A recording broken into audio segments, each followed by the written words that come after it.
grasya, asin ang katuninungan na asin pagkamot kan Diyos, pagkisumaro kan Espiritu Santo, mapa sa Indo kabos. Asin sa saimong Espiritu.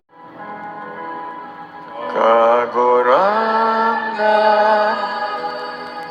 mahirap ka, kagurang na.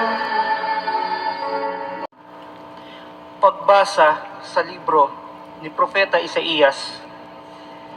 Ulay kan kagurangnan, ako, aram an sa indang mga gibo, asin kaisipan. Maabot sa pagtipon, sa pagpahayag ng katangahan ng Diyos. Pamilya ko sa pagpahayag. Kagurangan hinanyugan sa mong pamilya.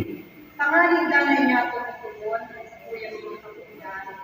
Bilang mga Kristiyano, asin ng higos sa paglabog sa hayapin ng pintuan, pasiring sa buhay na dahil kasapuran.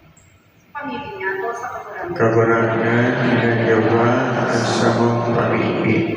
Tangaling ang gabos ng mga magurang, patunayan sa mga kaapihan, ang sa ilang pagkambot, mapapusok ka sa ilang pagtubod, urong na sa panahon, may masuring pagsubo, pamilya ko sa kagurangan. Kagurangan hinanyugan sa mong pamilya. Tangaling ang mga nagsasakit sa higit at sa hawak, matiniis na mga ako sa ilang krus, asin mga kadastas, ang sa ilang mga tagsakit, sa rompag andam, para sa buhay ay pahanin Diyos.